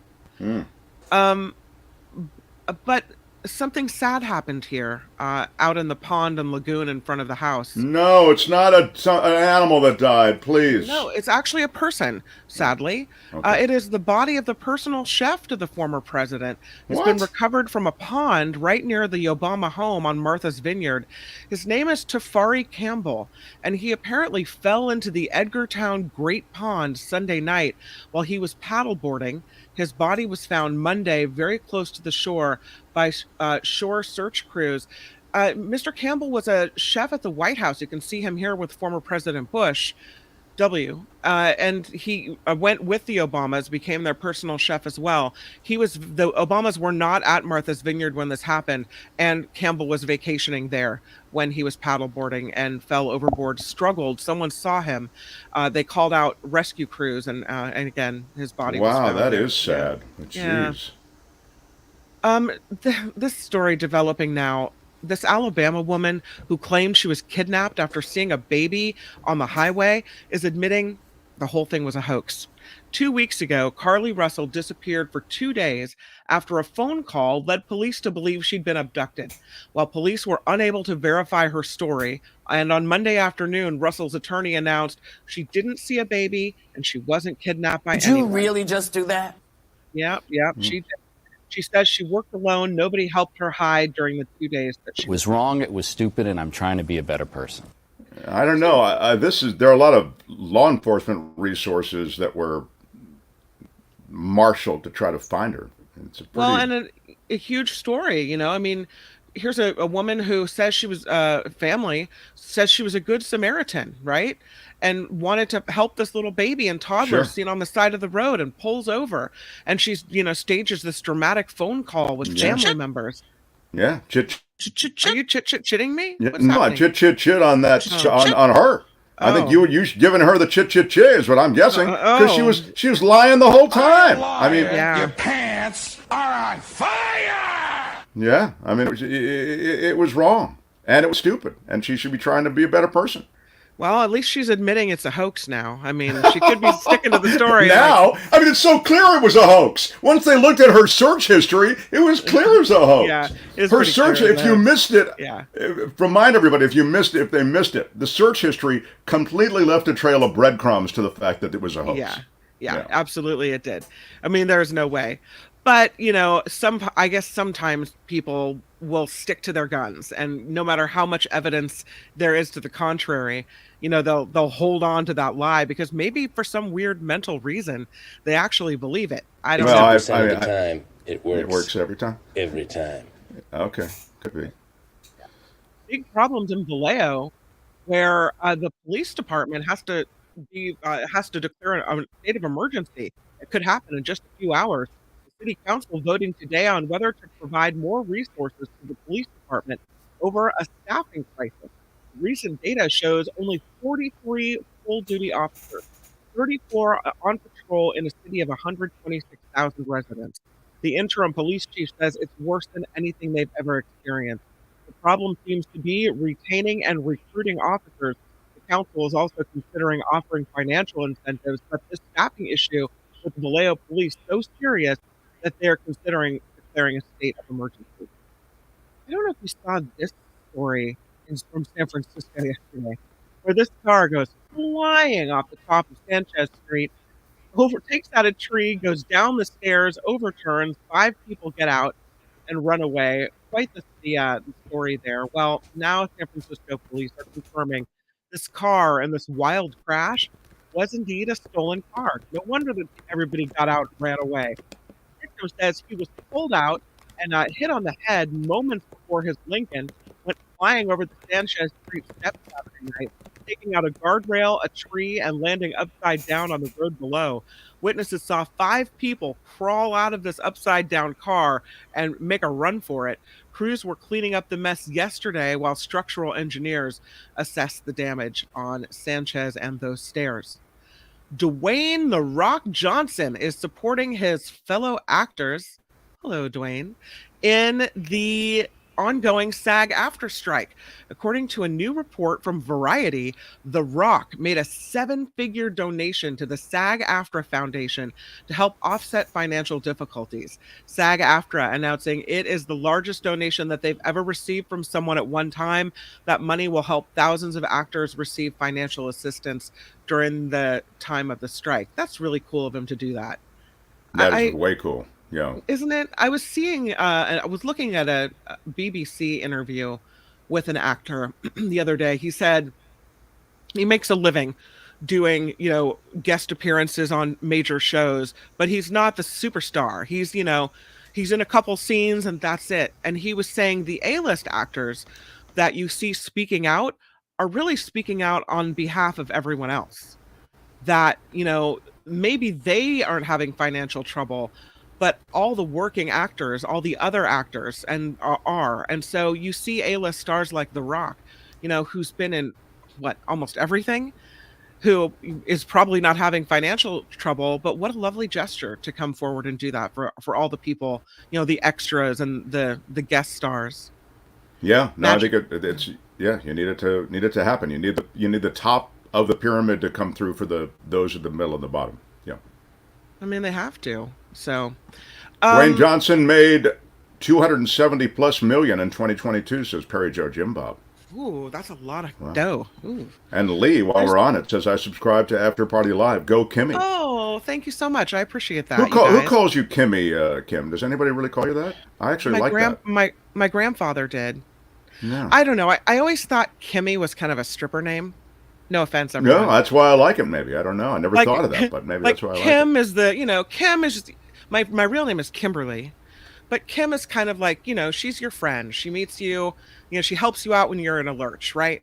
But Kimmy's not too bright, and maybe she has a pole, she dances on a pole. I don't know.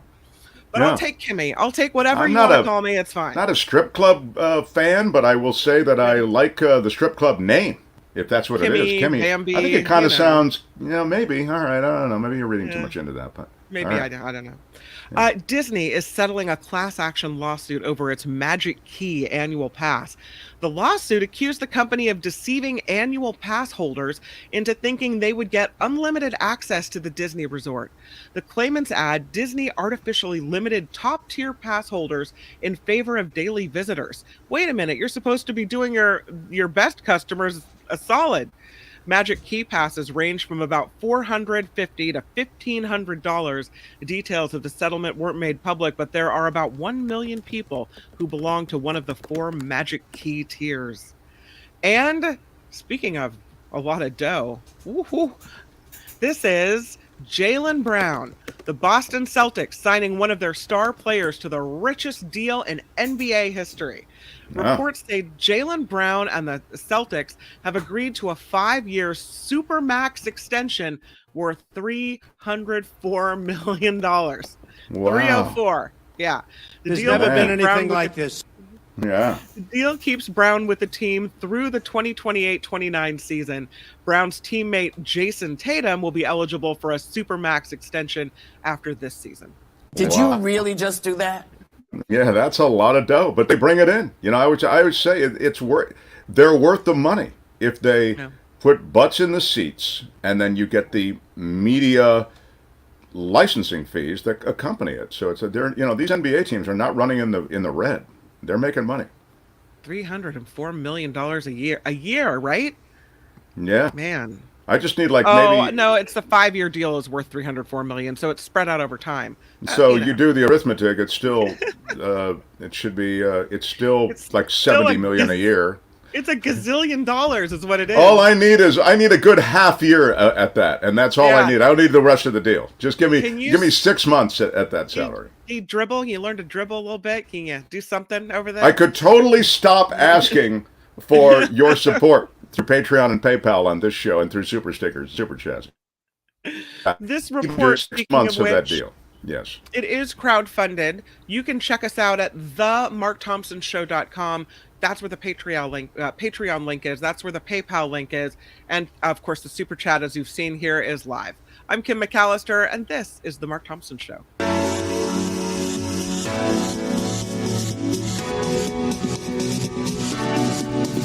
The Mark Thompson Show. Smash it with your iron rod. Who's Mark Thompson? Hey, which one of you is Mark Thompson? What he's got going here is a situation. It's unbelievably offensive. Put up your pants, my man. Pull up those pants. Ralph Nader just sent me a book. Did he send you one too? I offer this sincere apology to you today. Everything is going extremely well. Calling me a liar? Is that what you call him? You, sir, are a liar. You are a cover-up artist, and you are a liar.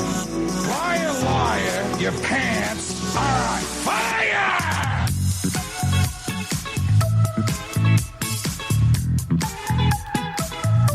Google told me. Can you let him finish, sir? It was wrong, it was stupid, and I'm trying to be a better person. No, no, no. I'm going to tell you what I think. What are the porn stars doing? Do you have a secret talent? Doesn't anybody better weed? 100% effective, how about that? Say what? And this is their new host. There is no defense for my conduct. I misspoke. I stand corrected. And I wanted to apologize to the Asian community, the Asian American community.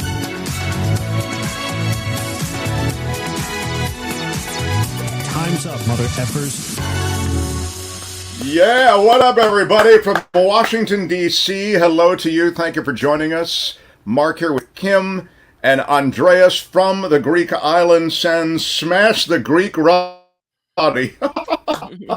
How about it? Smash that like button like a boss. There's $20 from Andreas, who's already, I think, contributed $40 today in super stickers. He just changes the... So, Mark, if you get here, he says, as he throws another 20 our way, if you get here, I will put you on my brother's 50-foot catamaran. Wow. And we can do live shows going from the Greek islands as we go from island to island. Love you. Andreas, what about that plan could I possibly say no to? You should totally have an on-site engineer, right? Yeah. Tony would have to join. You can't do the show without him. Just come on.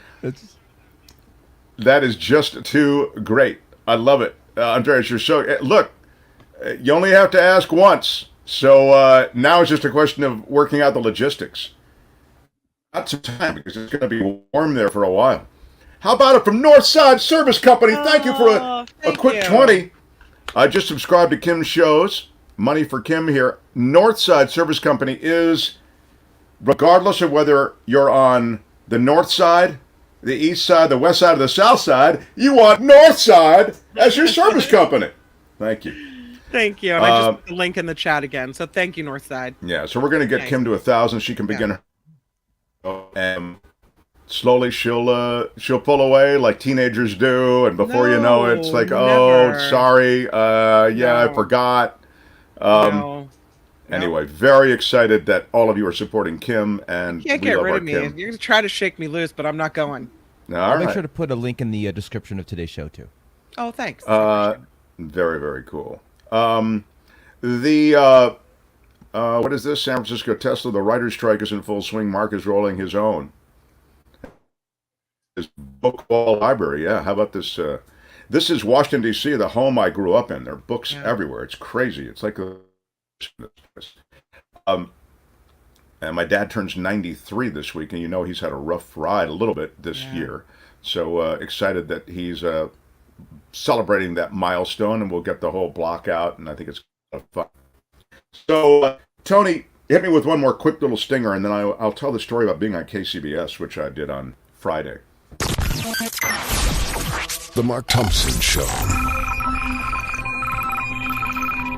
So, as you know, if you're a regular viewer of this show, I have told before the story of having played tennis with the superstar who just passed away. That's Tony Bennett. And Brett Burkhart, who worked with me on the KGO show for a long time before he went over to KCBS, and then Kim moved in, Brett had heard me tell that story. So when Tony Bennett passed away, Brett contacted me and said, would you come on KCBS and tell me playing tennis with Tony Bennett? Of course, I said, sure. So he said, okay, we're going to do it at 3:30. This is Pacific time, and we'll do a phoner with KCBS. I said, okay. Now, I had to go do an appearance of doing political commentary on TYT. And so I was en route to TYT, but I knew that if I needed to, I could, arrive in time, probably just to do to do the phoner right as. Mm-hmm. it's just a phone interview, as I said. During the ride there, which took about an hour, I started to get those stomach feelings where you know your stomach has gotten something bad. Don't like know what gas it is. pains? Right. Yeah. But you know it's something that has to get out of you right away. So I'm feeling that more and more, and it's painful, right? Your body's telling you, you need to get this stuff out of me. Yeah. So looking at the clock, it's you're kind of cutting out a little bit. Can you say that again? I'm looking at the clock, and it's saying I'll arrive at the destination at 3:30, which wouldn't be a problem if I didn't have to visit a men's room right away. And again, that's a sort of an embarrassing story, although it's something that I think maybe a lot of you can relate to. You've been in situations where you go, oh my God. Yeah. I mean, everyone's been in that spot, right?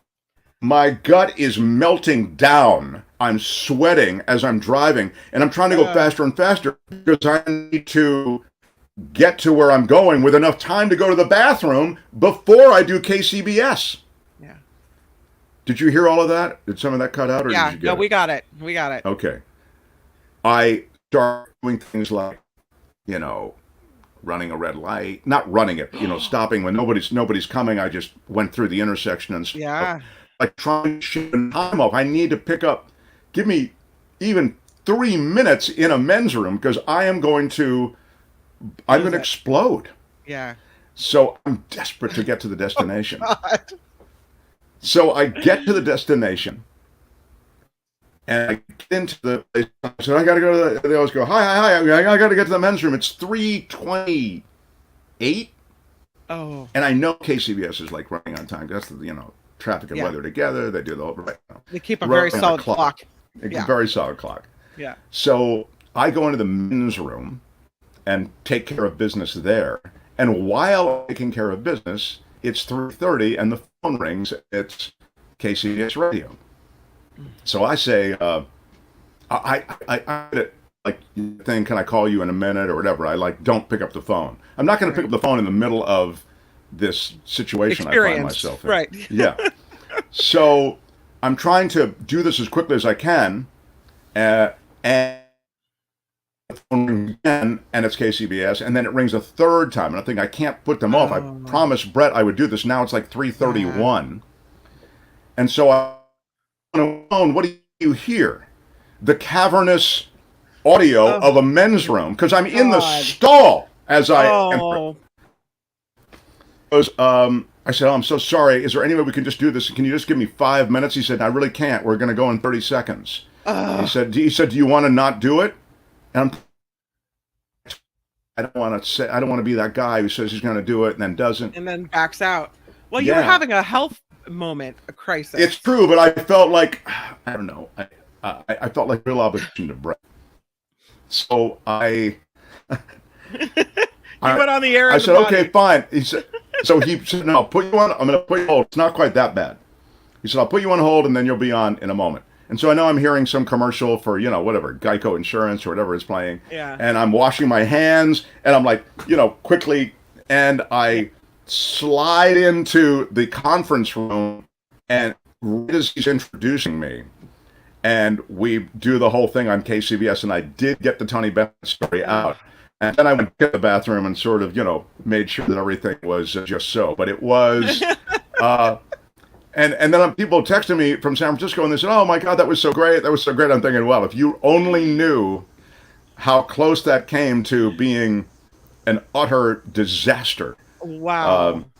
Yeah. So that's my KCBS radio. That was on Friday afternoon. Yeah. Bathroom emergencies.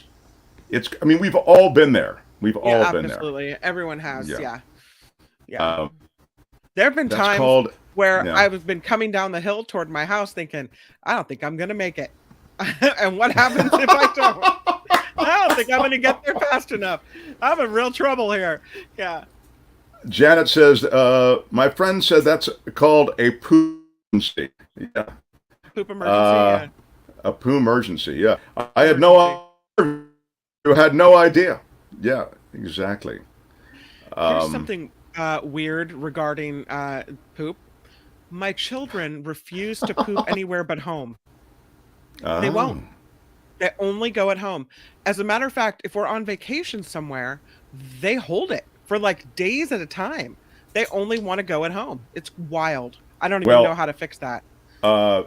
My friend is an anchorman in Los Angeles, and he has the same thing that your kids do. He will not use a bathroom. Courtney is like your kids. She does not want to use a public restroom. My view is, I don't care. I mean, when you got to go, you got to go. You know, That's I mean, my it's not thing. right. I mean, it's like unhealthy to hold it. You got to just let that thing out. I mean, I have a lot of other hang-ups, but that's not one of them. But it is tough to. But this guy, he's a grown man, an anchor man, you know, kind of like a fine, upstanding member of society. He was on a battleship once, he told me, for days.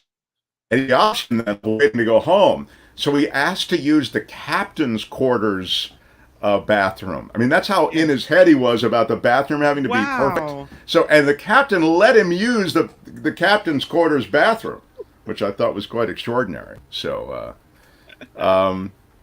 you will not have bathroom issues on our boat, Mark, says Andreas.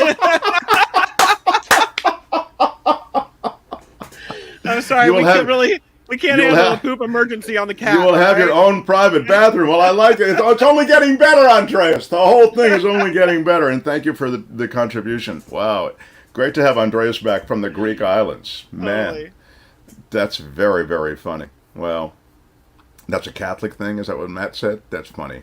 I don't know. I think it's a non-denominational. But anyway. How much time do I have left? I wanted to. No time. No, I'll have to save it for tomorrow. Tomorrow, I want to talk about tipping, among other things. We'll talk about all the day's events, of course.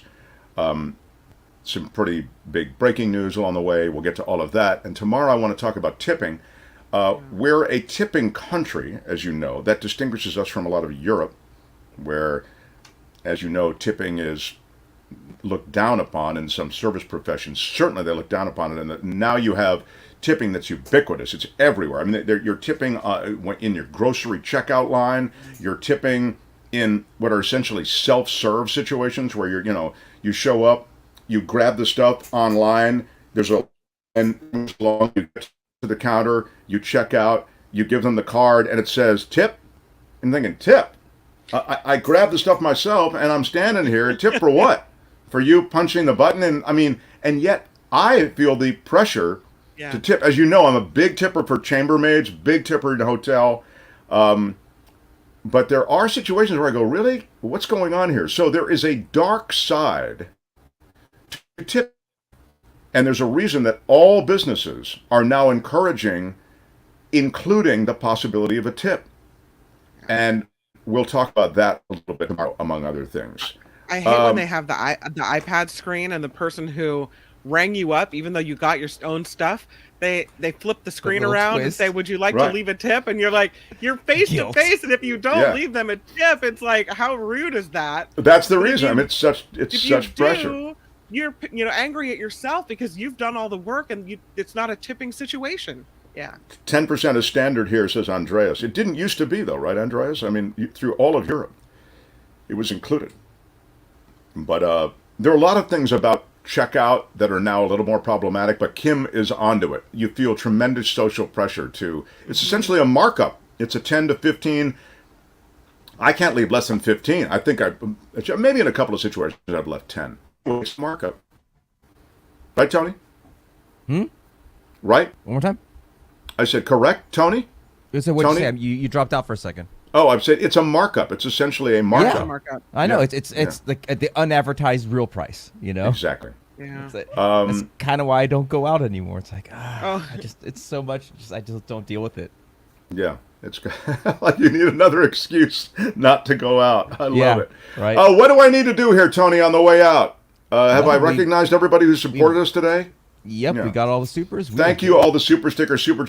I'll remind you that we are crowd-funded, and so you can check us out at themarkthompsonshow.com, MarkThompsonShow.com. Click Patreon or PayPal to join our community of supporters. Many of you have stepped up your support. I really appreciate that. Yeah. So we live hand to mouth, and you can see, we're paying Tony, we're paying Kim, we're paying Albert. I've just got somebody in to do shorts for us, some video shorts, so that's going to cost some money. So we're trying to get all these things taken care of. More than anything, though, we appreciate the interaction with the audience. We appreciate the community. And look at this. Today, I mean, you got Andreas from across the globe in Greece hanging out with us. Very, very cool. Take us wherever you go. And please share this show in the social media platform of your choice. Love Mark and gang, thank you for a great show, says thanks, Mindy. How about it from North Side on the way out for Kimmy's in the middle of the pyramid news show. I'm at the end of the pyramid. I'm at the bottom. North Side Service. What up, North Side Service? All right, thank you. So you'll roll our theme, Tony, and I will again realize that I'm visiting with this community has wound to a close. I'll encourage you to not only be part of this community, but again, we'll get Kim. Don't worry, we'll get you to 1,000. You don't have to worry. And Kim's show will start on August 1st, as our show will start an hour later on August 1st. Oh, there's a lot going on. It's very, very exciting, I think. The future is bright. I subscribed, says Gail Guthrie. There you go. Gail's Hall of Fame. Thank you, Gail. Yeah, she is Hall of Fame. And Deirdre says 721 subscribers. Hey! So you're going to get there. Yeah. Need AI, says Nick. Oh, hey, I'm Shadow hey, Al, just in time. I thought you had a great idea, Nick, which is that I should let AI say goodbye, but that's pretty recent. All right, everyone. Thank you for letting us visit from Washington until tomorrow. Thanks all. Bye-bye.